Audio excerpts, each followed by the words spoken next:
नमस्कार दोस्तों, बिहार शिक्षक अभ्यर्थियों के लिए कुछ खबरी है कि 50,263 सीटों को और बढ़ा दिया गया है। जिस तरह से तमाम छात्र मांग कर रहे थे, 1 to 5 वाले डीएलएड वाले बोल रहे थे कि हमको कुछ नहीं मिला 6 to 8 या 11 12 या 9 10 की वैकेंसी में, तो उनके लिए भी कुछ खबरी है। 1 to 5 में भी लगभग 9,500 सीटें दी गई हैं और 6 to 8 में भी सीटें हैं, 9 10 में भी सीटों को बढ़ा दिया गया है और 11 12 में भी सीटों को बढ़ा दिया गया है। तो टोटल मिलाकर कुल मिलाकर 50,263 सीटें बढ़ चुकी हैं फेज 2 के वैकेंसी में। और तमाम ऐसे मुद्दा इसमें देखने को मिल रहे हैं जिसमें कुछ ना कुछ खामियां जरूर हैं, जैसे महिलाओं के सीट को लेकर है, अनारक्षित सीट को लेकर है और बीसी सीट को लेकर है। तो तमाम कैटेगरी वाले इसमें थोड़ा नाखुश किया गया है उन कैटेगरी वालों को। और इन तमाम मुद्दों पर बात करने के लिए हम गुरु रहमान सर के पास हैं। सर, शुरुआत से शिक्षक अभ्यर्थियों के लिए आवाज उठाते रहे हैं। सबसे पहले सर स्वागत है आपका। बहुत बहुत धन्यवाद, बहुत बहुत धन्यवाद। सर, जिस तरह से 50,263 सीटों को बढ़ाया गया है, इस पर क्या बोलिएगा सर? इसके माननीय अतुल प्रसाद सर और सरकार दोनों कोटि कोटि बधाई के पात्र हैं। उन लोगों ने 50,000 सीट बढ़ाया और निश्चित रूप से यह बिहार के उन बच्चों के लिए जो कि बेरोजगार थे उनके लिए एक बहुत बड़ा सुनहरा मौका है। इस रिजल्ट इस वैकेंसी से उनको लाभ मिलेगा। मतलब गोल्डन पीरियड है शिक्षक अभ्यर्थियों के लिए। बिल्कुल 100% को गोल्डन पीरियड कहा जाता है। सरकार और अतुल प्रसाद सर दोनों की उपलब्धि है, वो नकारा नहीं जा सकता है। अच्छा सर, जो भी छात्र जैसे फेज 1 के रिजल्ट से नाखुश थे सर, तमाम छात्र नाखुश थे और उनको एक उम्मीद था कि हमारा सेकंड लिस्ट जारी किया जाएगा। तो ऐसे में 50,263 सीटों को बढ़ाया गया है, तो जो 70,000 के आसपास वैकेंसी थी उसको 1,20,000 कर दिया गया।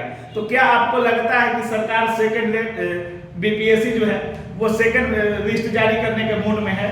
देखिए, मैंने बार बार माननीय अतुल प्रसाद सर से, हाँ। आपके चैनल के माध्यम से भी, अन्य चैनल के माध्यम से बार बार अतुल प्रसाद सर से मैंने कहा था कि सेकंड लिस्ट जारी कीजिए। हाँ। और उन्होंने भी कहा था कि हम जारी करेंगे। हाँ। लेकिन वो सेकंड लिस्ट जारी नहीं कर रहे हैं, तो ये बिल्कुल गलत है। सेकंड लिस्ट जारी होना चाहिए क्योंकि बहुत सारे बच्चे 1 नंबर से छठे हैं, तो वैसी परिस्थिति में सेकंड लिस्ट जारी होना चाहिए। अब क्या सोच रहे हैं अतुल प्रसाद सर, क्या सोच रहे हैं शिक्षा विभाग, ये तो हम नहीं कहते हैं, लेकिन मेरा स्पष्ट रूप से मानना है कि सेकंड लिस्ट जारी होना निश्चित रूप से वो छात्रों के लिए गोल्डन पीरियड माना जाता। इस वैकेंसी के साथ अगर सेकंड लिस्ट भी जारी हो जाता तब। बिल्कुल सर, फेज 1 में तमाम गड़बड़ियां रिजल्ट को लेकर, जैसे अतुल प्रसाद सर भी प्रेस कॉन्फ्रेंस में बोल रहे थे कि फेज 1 से कुछ हम भी सीखे हैं, कुछ छात्रों को भी अनुभव हुआ है, बहुत सारी गड़बड़ियां हैं। खैर, उस पर पर्दा डालते हैं सर। लेकिन जो नई वैकेंसी आई है इसमें 50,263 सीट जो बढ़ा है, इसमें भी देखा जा रहा है कि महिलाओं के सीट को लेकर, बीसी वालों के सीट को लेकर तमाम ऐसे कैटेगरी हैं जिनका सीट ही साफ 0-0 है सर, उस पर क्या बोलिएगा? देखिए, एक बात तो स्पष्ट रूप बता दें। हाँ। कि माननीय नीतीश कुमार हाँ। महिलाओं को शिक्षा देने के मामले में महिलाओं को बढ़ाने में अव्वल रहे हैं, बिल्कुल। लेकिन इस वैकेंसी को देखने के बाद मैं दावे के साथ कह सकता हूं कि महिलाओं के साथ अच्छा नहीं हुआ है, क्योंकि अनेक कैटेगरी में महिलाओं के लिए सीट बिल्कुल नगण्य है, बिल्कुल आप कहिए कि बिल्कुल साफ नहीं है। तो ऐसी परिस्थिति में मैं अनुरोध करता हूं माननीय मुख्यमंत्री से कि आप ही ने कहा बेटी पढ़ाओ, तो निश्चित रूप से आपको महिलाओं के लिए, चाहे किसी वर्ग की महिला हो, महिला होती है, उसके लिए सीट बढ़ाइए। अतुल प्रसाद सर से मैं रिक्वेस्ट करता हूं कि महिलाओं के लिए सीट बढ़ाइए, इस पर विचार कीजिए, ताकि महिलाओं के बारे में जो सरकार सोच रही है, महिलाओं के बारे में जो प्रतिष्ठा आपने बढ़ाया है, निश्चित रूप से महिलाओं के लिए एक बहुत बड़ा आधार प्राप्त होगा और महिला को खुशी भी होगी। अगर मैं कहूं कि अगर माननीय नीतीश कुमार का जो मूल उद्देश्य रहा महिलाओं को आगे बढ़ाने का, तो इस वैकेंसी में महिलाओं के लिए जिस तरह सीट कम किया गया है उस पर कुठाराघात हुआ है। इस पर अतुल प्रसाद सर को सोचना चाहिए। अच्छा सर, सीटेट अपीयरिंग को लेकर तमाम छात्र बीपीएससी ऑफिस का दरवाजा खटखटा रहे हैं। कुछ छात्र तो ऐसे थे जो तेजस्वी यादव के जन्मदिन के दिन भी उनके आवास पर पहुंच गए थे अपनी मांग को लेकर। तो सीटेट अपीयरिंग वालों का एक ही मांग है कि अगर फेज 1 में हमको मौका दिया गया है, अगर फेज 1 की 1,70,000 की जो वैकेंसी आई थी उसमें सीटेट अपीयरिंग को रखा गया है, तो फेज 1 की प्रक्रिया जो है, फेज 1 की जो वैकेंसी है सेम प्रक्रिया के साथ आई है, तो इसमें हमको मौका क्यों नहीं दिया जा रहा है? देखिए, मैं आज तक 94 पार्ट 1 से मैं पढ़ा रहा हूँ। हाँ। आज तक किसी भी परीक्षा में, एक ही परीक्षा में 2 नियम मैंने नहीं देखा। नहीं देखे। जो शिक्षक में भर्ती में मैं देख रहा हूँ। अच्छा। मैं कहता हूँ कि सीटेट अपेयरिंग वाले को आपने फेज 1 में दिया, हाँ। तो फेज 2 में क्यों नहीं? हाँ। फेज 2 में भी सीटेट अपेयरिंग वाले को मौका मिलना चाहिए, यह उनका नैसर्गिक अधिकार है। क्योंकि आप अगर फेज 1 में नहीं दिए होते तो कोई बात नहीं, लेकिन फेज 2 में आप फेज 1 में दिए, आप फेज 2 में नहीं दिए, तो इस तरह का असमानता क्यों? इस पर माननीय अतुल प्रसाद सर को सोचना चाहिए और सीटेट अपेयरिंग वाले को भी मौका मिलना चाहिए। क्योंकि बहाली आप बोल दिए कि अगस्त में बार आएगा, तो पद रहेगा तब ना। अभियान आरक्षित पद नहीं है, अभी महिला के पद नहीं है, तो अगस्त में हर साल निकालिएगा, पद नहीं रहेगा, तो उसे क्या फायदा? तो सीटेट अपेयरिंग वाले को किसी भी हालत में मौका मिलना चाहिए।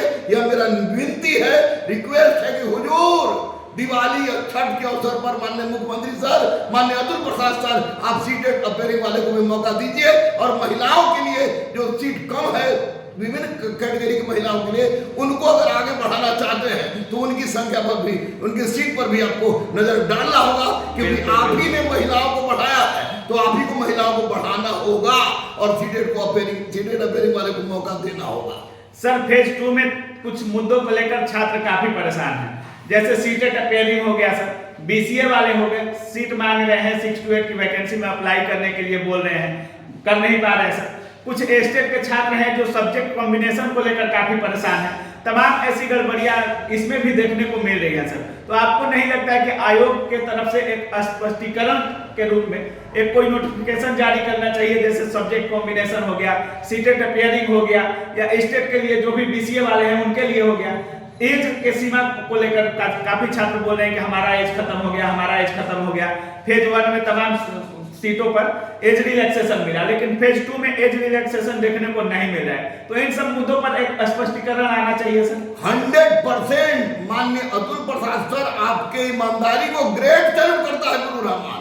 लेकिन एक बात कम से कम आपसे ये अपेक्षा होती है, चूंकि मैं आपके बारे में अच्छा सोचता हूँ, काफी लोग अच्छा सोचता है, तब आपसे अनुरोध कर रहा हूं कि जो भी समस्या रह गई, एज का समस्या रह गया है, इसके पहले आपने सब्जेक्ट कॉम्बिनेशन में एनए दिया था या अन्य दिया था, और इस बार आपने कुछ दिया ही नहीं। तो वैसी परिस्थिति में आपको एक, जिस तरह ट्वीट करते हैं उसी तरह एक स्पष्टीकरण दे दीजिए, ताकि जो बच्चे बिलख रहे हैं, तड़प रहे हैं, उनके साथ न्याय हो सके। और निश्चित रूप से आपकी ईमानदारी पर हमें कोई संदेह नहीं, किसी को कोई संदेह नहीं, लेकिन ये फरमान जो है सेकेंड फेज में शिक्षकों का, इसमें इतना ज्यादा बदलाव एक अचंभा से कम नहीं है। इसलिए हुजूर आप एक स्पष्टीकरण दे दीजिए ताकि बच्चों के दिल में सुकून मिल सके। बहुत बहुत धन्यवाद सर। Thank you.